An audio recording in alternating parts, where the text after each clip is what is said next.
Saya akan mulai pada ayat yang ke-99, insyaallah. Ya, semoga bisa selesai sampai terakhir, tapi bukan syarat untuk kita menyelesaikan. Karena saya bilang mentadaburi ayat-ayat terakhir dari surah Al-Mu'minun, dan kita tidak mengatakan sampai terakhir, ayat-ayat terakhir. Ya.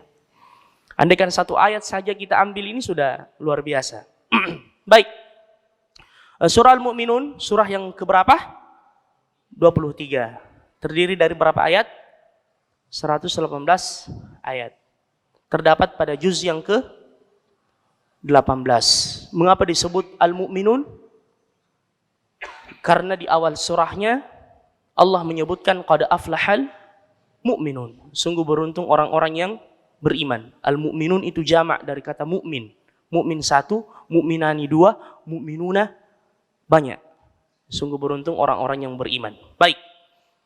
Allah Subhanahu wa taala berfirman, A'udzu billahi minasyaitonir rajim. Bismillahirrahmanirrahim.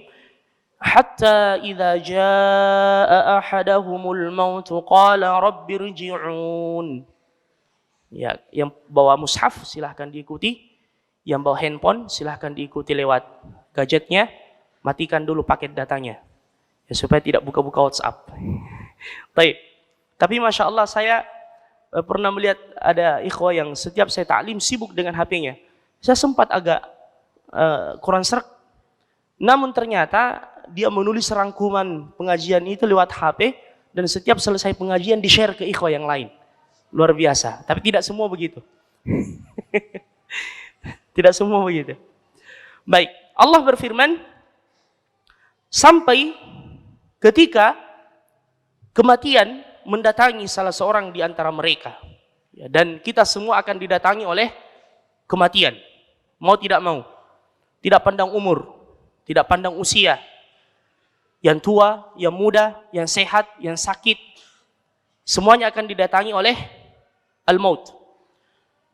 Sampai ketika kematian datang menjemput mereka. Namun secara khusus yang dimaksudkan dalam ayat ini adalah ketika kematian mendatangi orang-orang kafir dan al-mufarritun, orang-orang yang banyak lalai. Karena perbedaan antara orang yang beriman yang taat dengan orang kafir atau ahlu maksiyah di dalam menghadapi kematian ketika dikembalikan kepada Allah diperumpamakan oleh Al-Hasanul Basri, kalau orang yang beriman kembali kepada Allah seperti seorang musafir yang kembali kepada keluarganya. Dan saya merasakan beberapa hari yang lalu, kurang lebih 80 hari saya tinggalkan antum semua. Begitu mau pulang, Masya Allah, rasanya bahagia luar biasa. Ya, begitulah orang yang beriman kalau kembali kepada Tuhannya nanti. Seperti seorang musafir yang kembali kepada keluarganya. Makanya Nabi mengatakan, "Idza qada ahadukum nahmatahu falyu'ajjil ila ahlihi." Siapa yang bersafar, sudah selesai urusannya, segera pulang untuk menjumpai keluarganya. Baik, sebaliknya orang kafir ketika dia kembali kepada Tuhannya dan semuanya akan kembali kepada Allah. Seperti seorang budak yang lari dari majikannya dan hendak kembali kepada majikannya tersebut. Bisa kita bayangkan bagaimana takutnya, bagaimana khawatirnya. Karena hukuman sudah menanti, sudah menunggu. Adapun orang yang beriman ketika kembali kepada Tuhannya, maka dia akan merasakan kebahagiaan. Dan semoga hari yang paling bahagia dalam kehidupan kita adalah hari ketika kita berjumpa dengan Allah Subhanahu wa taala. Makanya ini di antara doa Nabi sallallahu alaihi wasallam agar Allah menjadikan hari-hari terbaik kita, yaitu hari ketika kita kembali dan berjumpa dengan Allah Subhanahu wa taala. Adapun orang kafir, apa kata mereka? Rabbirji'uni. Ya Allah, kembalikan aku. Dan ini ia sampaikan ketika ia berada di ambang kematian. Dan Allah Subhanahu wa taala menceritakan di dalam Al-Qur'an tentang permintaan orang-orang kafir untuk kembali ke dunia pada saat mereka dalam keadaan sakaratul maut, pada saat mereka berada di hari kiamat, bahkan pada saat mereka telah berada di dalam neraka. Seperti ayat ini, qala rabbirji'un. Untuk apa? La'alli a'malu salihan. fima tarakt.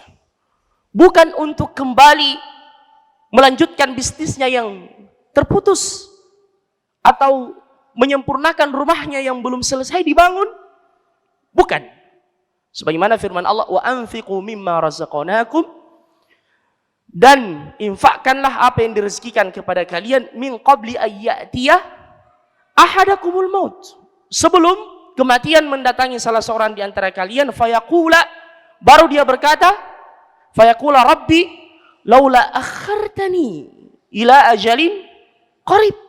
Ya Allah, andaikan engkau mengakhirkan aku ila ajalin, dia tidak mengatakan ba'id, dia tidak mau hidup lama ketika dikembalikan ke dunia. Ila ajalin qarib, sebentar saja. Apa yang hendak dia kerjakan? Fa'saddaq, saya mau bersedekah. Wa akum minas salihin, dan saya mau menjadi orang saleh. Ya, itu permintaannya. Ketika dia dimasukkan ke dalam neraka juga demikian. Ayyul ikhwahum yastarikhuna fiha, kata Allah. Mereka teriak-teriak di neraka. Wahum yastarikhuna fiha, Rabbana akhrijna. Mereka berkata, wahai Tuhan kami, keluarkan kami. Na'mal salihan, kami mau mengerjakan amalan saleh. Ghairal ladzi kunna na'mal, dan kami tidak mau lagi mengulangi kelalaian kami dulu. Namun apa kata Allah? Awalam nu'ammirkum ma yatadhakkaru fihi man tadhakkar.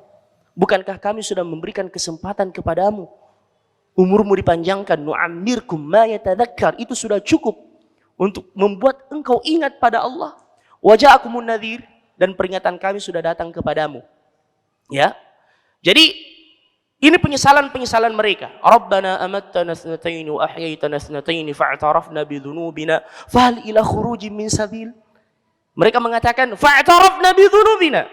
Di hari kiamat mereka mengatakan fa'tarafna, al-i'tiraf, kami sudah mengakui ya Rabb bi dhunubina, dengan dosa-dosa kami. Fahal ila khurujin min sabil, bisa kami keluar sejenak ya Allah dari neraka, kembali ke dunia, beramal saleh. Ya. Jadi itu permintaan mereka. Itu cita-cita mereka. Makanya Al-Hasan pernah mengantar jenazah ke kuburan. Ada seorang anak muda yang berdiri di sampingnya. Dia bertanya, wahai anak muda, andaikan engkau berada pada posisi jenazah ini dan engkau bisa dikembalikan ke dunia, apa yang hendak engkau kerjakan? Dia berkata, saya akan menjadi orang yang saleh. Saya mau jadi orang yang taat, menjaga salat dengan baik, memperbanyak kebaikan. Al-Hasan mengatakan, itu engkau miliki sekarang. Jadi harapan dan cita-cita orang yang meninggal itu, kita semua memilikinya sekarang. Kita semua memilikinya, ya ikhwah. Sebelum kemudian datang waktunya, kematian itu tidak minta permisi dan pamit dari kita. Ayyuhal ikhwah, sebagaimana berita-berita yang kita dengar, sahabat kita, ustadz kita, siapapun dia, ya bisa saja dalam sekejap kita berpisah dengan mereka. Baik. Allah kemudian berkata, kalla, sekali-sekali tidak. Ya, kata Ibnu Abbas radhiyallahu anhu, ketika Allah mengatakan kalla dalam Al-Quran, itu bisa mengandung arti kadzib. Itu dusta. Jadi apa yang dia katakan ini bohong, dusta. Karena Allah menyebutkan dalam ayat yang lain, lau ruddu la'adu limanuhu anhu. Andaikan mereka dikembalikan pun ke dunia, mereka kembali bermaksiat seperti yang telah mereka lakukan. Ya, begitulah manusia, tabiatnya seperti itu. Ketika dia sakit keras, ya dia mengatakan, insya Allah kalau saya sembuh ini, ya pokoknya masjid ji, tidak ada yang lain. Ya, tapi begitu dikasih kesembuhan oleh Allah Subhanahu Wa Taala, awal-awalnya saja, illa marhamallah. Setelah itu larut lagi dalam maksiat. Makanya itulah pentingnya untuk senantiasa kita minta keistiqomahan dari Allah Subhanahu Wa Taala. Innaha, sesungguhnya perkataan itu, kalimatun huwa qailuha, yang ia ucapkan dari lisannya, hanyalah merupakan bentuk penyesalan atau kedustaan. Wa min waraihim, dan dari belakang mereka, ya, setelah mereka meninggal, barzakh. Ya, barzakh itu adalah tempat alam persinggahan setelah kita meninggal, sebelum kita sampai di negeri akhirat. Dan ini adalah alam yang gaib. Disitulah kenikmatan surga, muqaddimahnya, dan disitulah azab neraka muqaddimahnya. Adapun hakikatnya wallahu alam. Tapi kita mengimaninya yang disebut dengan barzakh. Ya. Dan Allah Subhanahu wa taala menceritakan contoh di dalam Al-Qur'an tentang Fir'aun dan keluarganya. An-naru yu'raduna 'alaiha ghuduwan wa 'ashiyya. Api membakar Fir'aun bersama dengan keluarganya di waktu siang dan di waktu malam. Di mana Fir'aun sekarang? Fi alamil barzakh. Ayuhal ikhwah, alamul ghaib. Ya, Allah Subhanahu wa taala yang Maha mengetahui tentang hakikatnya. Allah yang Maha berkuasa untuk mengirimkan nikmat kepadanya dan Maha kuasa untuk mengirimkan azab kepadanya. Ya. Wa bi waraihim barzakhun ila yaumi yub'atsun. Wa yauma taqumus saah, dan di hari kiamat nanti ketika sangkakala telah ditiup, Allah berkata kepada para malaikatnya, adkhilu ala fir'auna asyaddal adab. Masukkan keluarga Fir'aun ini untuk mendapatkan adab yang lebih pedih. Jadi di alamul barzakh itu panjarnya, muqaddimahnya. Ya, dan semua akan berlaku pada seluruh manusia. Entah kuburannya adalah merupakan taman dari taman-taman surga atau merupakan lembah dari lembah neraka, dan kita tidak tahu berapa lama kita menunggu sebelum datangnya hari kiamat. Ya, makanya persiapkan diri kita untuk mendapatkan kenikmatan di alam barzakh dengan ketaatan dan kesalehan di dunia ini. Ila yaumi yub'atsun, sampai ketika tiba hari berbangkit, yaumul ba'ts. Baik.